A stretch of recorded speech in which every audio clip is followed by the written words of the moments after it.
एक नौजवान युवक अपनी हथेली एक ज्योत के ऊपर करके खड़ा हुआ था। उसके हाथ में बहुत पीड़ा हो रही थी, लेकिन फिर भी वो अपनी हथेली हटा नहीं रहा था। वो अपनी संकल्प शक्ति मजबूत करना चाहता था। जब भी वो कोई संकल्प लेता था तो कुछ ही समय बाद उसका संकल्प टूट जाता था, जिससे उसके मन को बहुत पीड़ा होती थी। आज उसने निश्चय कर लिया था कि चाहे कुछ भी हो जाए, इस बार जो वो संकल्प लेगा उसे किसी भी कीमत पर पूरा करके ही दम लेगा। और इसीलिए उसने अपने संकल्प को मजबूत करने के लिए ही अपनी हथेली उस ज्योत के ऊपर रख रखी थी। उस नौजवान युवक की हथेली का मांस फटने लगा था, लेकिन फिर भी वो अपनी हथेली उस ज्योत पे से हटा नहीं रहा था। पीड़ा की स्थिति में भी बार बार वो अपने संकल्प को दोहरा रहा था, ताकि उसका संकल्प उसके अंतर मन तक उतर सके। तभी उस नौजवान युवक का गुरु वहां पर पहुंचा। उसने जब ये दृश्य देखा तो उसने जल्दी से अपने शिष्य का हाथ वहां से हटा दिया और उसे डांटते हुए समझाया कि तुम ये क्या पागलपन कर रहे हो, इससे तुम्हें क्या हासिल होगा? अपने साथ हिंसा करके तुम अपने संकल्प को कैसे मजबूत कर सकते हो? ये तो निरा पागलपन है। गुरु ने उसे समझाते हुए कहा कि याद रखना, संकल्प वही मजबूत हो सकता है जो बिना किसी हिंसा के लिया गया हो, बिना किसी दबाव के लिया गया हो, जिसमें शुद्ध रूप से अहिंसा भरी हुई हो। ऐसा संकल्प ही तुम्हारे मन में लंबे समय तक टिका रह सकता है, वरना तो हिंसा करके तुम अपना ही नुकसान करोगे। उस नौजवान युवक ने झल्ला कर उत्तर दिया कि गुरुदेव, फिर मैं क्या करूं? मेरी समझ में नहीं आता कि मैं किस तरह किसी काम में अपना पूरा चित्त लगाऊं। किसी काम की शुरुआत में तो मेरे अंदर बहुत जोश होता है, उत्साह होता है, लेकिन कुछ ही समय बाद मेरी एकाग्रता खत्म हो जाती है। मुझे समझ में नहीं आता है कि मैं लंबे समय तक अपने लक्ष्य पर एकाग्र क्यों नहीं रह पाता। ऐसी क्या कमी है मेरे अंदर, और उस कमी को मैं किस तरह पूरा कर सकता हूँ? मैं परेशान हो गया हूँ, मुझे समझ में नहीं आ रहा। कभी कभी तो मैं अपने आप को ही हानि पहुंचाने लगता हूँ। मैं खुद से नाराज हो जाता हूँ, गुस्सा हो जाता हूँ, झल्ला जाता हूँ। मेरा दिमाग काम करना छोड़ देता है। ऐसी स्थिति में मैं क्या करूं? मेरे सारे मित्र कामयाब हो चुके हैं और मेरे घर वाले मुझे रोज ताने देते रहते हैं। वो कहते हैं कि तू नाकामयाब है, तू कोई काम नहीं कर पाएगा। और अब तो मुझे लगने लगा है कि शायद वो सही कहते हैं। शायद मैं अपने जीवन में कभी कामयाब नहीं हो पाऊंगा।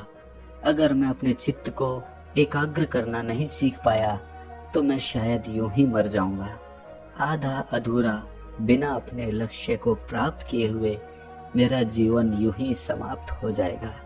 क्या इस समस्या का आपके पास कोई समाधान है? क्या आप कोई तरीका बता सकते हैं जिससे मैं इस समस्या से बाहर आ सकूं? गुरु ने उस नौजवान युवक के कंधे को सहलाते हुए उत्तर दिया कि जो अपने मन को समझ लेता है, अपने दिमाग को एकाग्र करना सीख जाता है, वही असल जीवन में बुद्ध कहलाने योग्य होता है।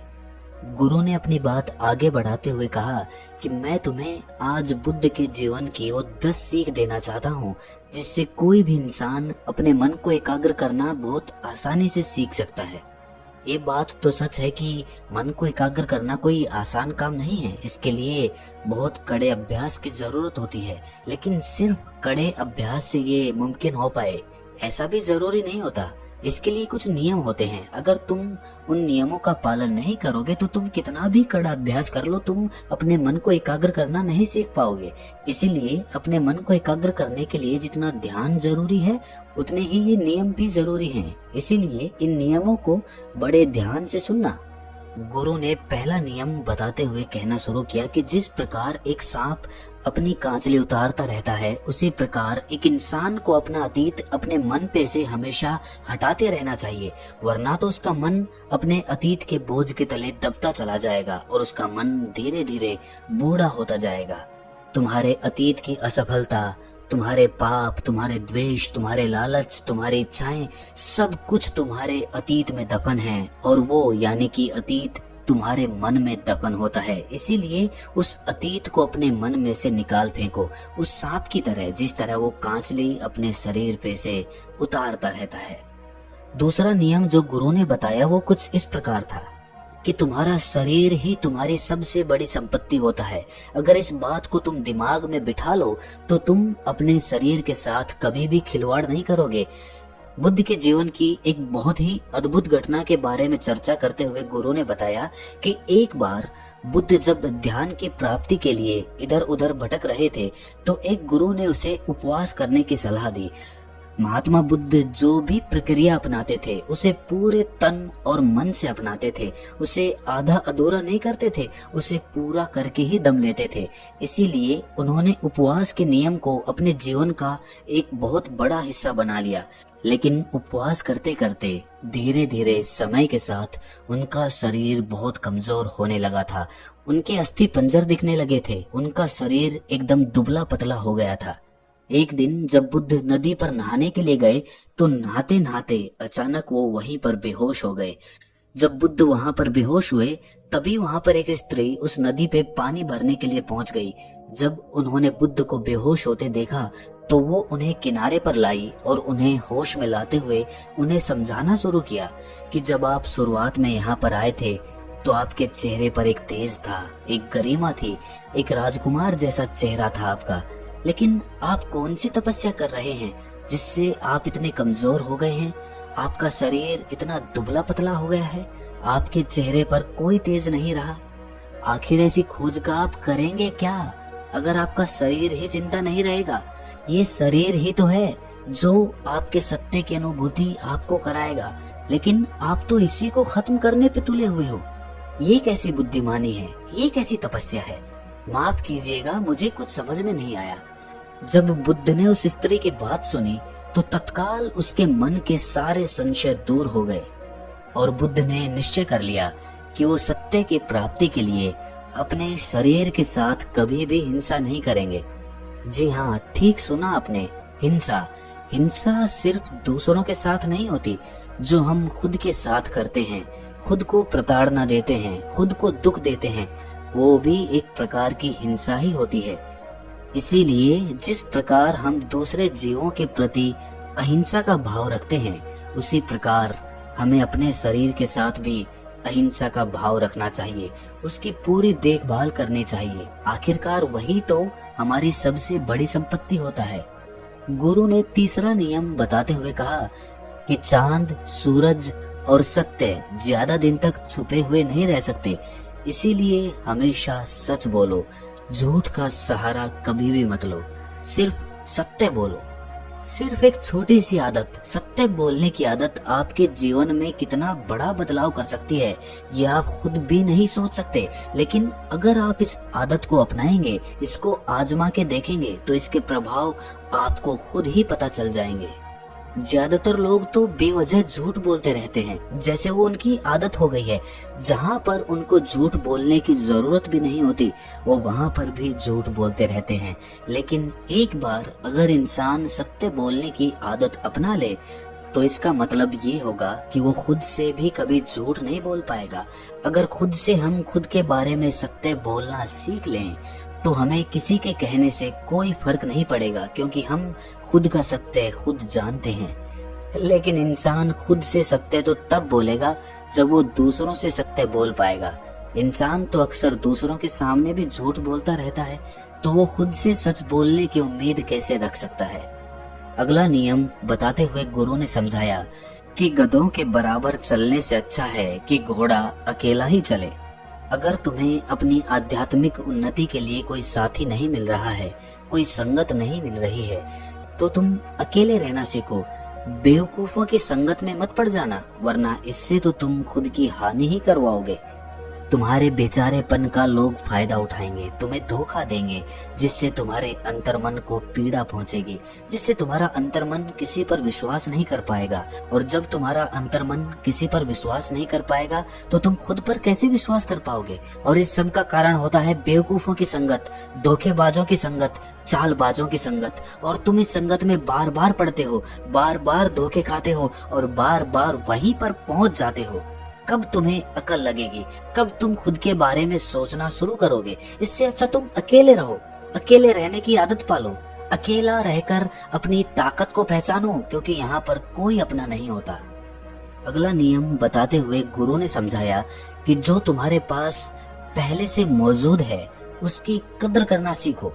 इंसान हमेशा ज्यादा की ख्वाहिश रखता है, और उस ख्वाहिश में, उस उम्मीद में, उस महत्वाकांक्षा में वो ये भूल जाता है कि उसके पास पहले से क्या मौजूद है। उसकी वो कभी कद्र ही नहीं करता। चाहे इसमें आप हुनर ले लीजिए, चाहे किसी इंसान के साथ अपने संबंध ले लीजिए। हुनर के मामले में बात करें तो आपके पास कोई हुनर मौजूद है, आपको भी पता है, लेकिन आप दूसरे से प्रभावित होकर उस जैसा कोई हुनर सीखने की महत्वाकांक्षा पाल लेते हैं और अपने आप को पीड़ा पहुंचाते रहते हैं। आप अपने हुनर की खुद कद्र नहीं कर रहे तो दूसरे कैसे कद्र करेंगे। और उसी प्रकार जो इंसान आपके पास मौजूद है, आपके लिए संवेदनाएं रखता है, आपके परिवार का हिस्सा है, आप उसी की कद्र नहीं कर रहे हैं, उसी को समय नहीं दे रहे हैं और उनके पीछे भाग रहे हैं जो आपको समय ही नहीं देना चाहते, जो आपके अपने हैं ही नहीं। तो ऐसे लोगों से आप क्या उम्मीद रख सकते हैं। अगर आप जो चीज आपके पास है उसकी कद्र नहीं करेंगे तो आप अपने लिए ही गड्ढा खोद लेंगे, उस गड्ढे में खुद ही गिरेंगे और बाद में पछताएंगे, रोएंगे। लेकिन उस वक्त आपके आंसू पहुंचने के लिए कोई भी आपके पास मौजूद नहीं रहेगा, क्योंकि जब समय था तो आपने उनकी कद्र नहीं की, अब वो आपकी कद्र क्यों करे। तो इसीलिए समय निकलने से पहले जो चीजें आपके पास है उनकी कद्र करना सीख जाओ, वरना पछताओगे। गुरु ने अगला नियम समझाते हुए कहा कि ये जीभ धारदार चाकू की तरह होती है, जो खून तो नहीं निकालती लेकिन घाव बहुत गहरा करती है। इस बात को समझो कि गुस्सा हमें अंदर से खा जाता है। गुस्से में निकले हुए शब्द हमें बाद में ही पछताने पर मजबूर कर देते हैं। तब तो हमें ख्याल नहीं रहता कि हम क्या कह रहे हैं, लेकिन कुछ समय बाद जब हमारा गुस्सा शांत होता है तब हमें एहसास होता है कि हम गुस्से में क्या कुछ बोल गए। और जो एक बार बोले हुए शब्द होते हैं वो वापस कभी नहीं होते, वो सिर्फ आपके अंदर एक चोट कर जाएंगे, दूसरों की नजरों में आपको नीचा कर जाएंगे। इसीलिए कभी भी बोलो कम बोलो, उतना ही बोलो जितनी जरूरत है, वरना तो चुप रहना सीखो। चुप रहने की ताकत तुम्हें दुनिया में एक महान मुकाम तक पहुंचा सकती है, लेकिन ज्यादा बोलने की आदत दूसरों के बीच तुम्हारी इज्जत को बिल्कुल खत्म कर सकती है। कोई तुम्हारी बात पर ध्यान नहीं देगा अगर तुम बेवजह बोलते ही चले जाते हो।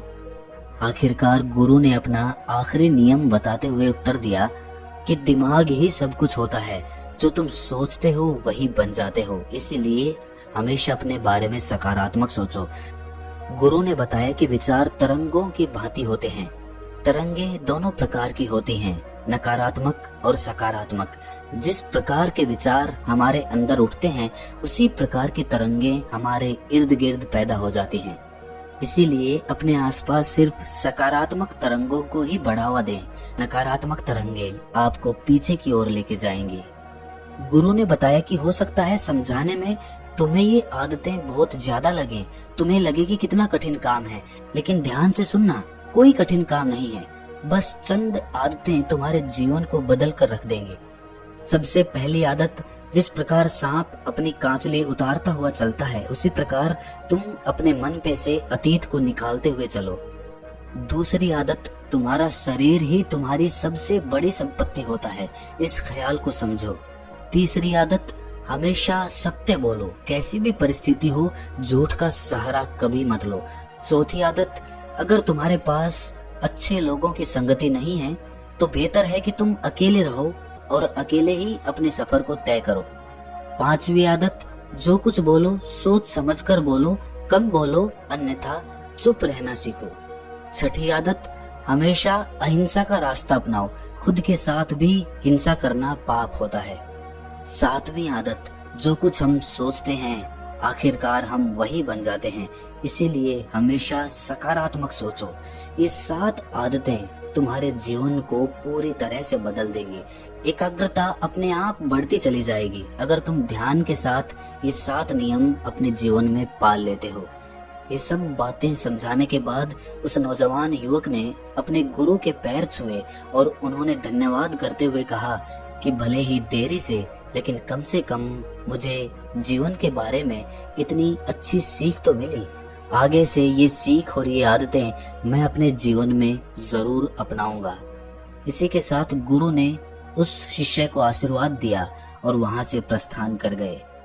तो दोस्तों कैसी लगी ये कहानी आपको कमेंट सेक्शन में जरूर बताना, और अच्छी लगी हो तो इस चैनल को सब्सक्राइब करके बेल नोटिफिकेशन को जरूर दबा देना। तो मिलते हैं किसी अगली कहानी में, तब तक के लिए अपना ख्याल रखें।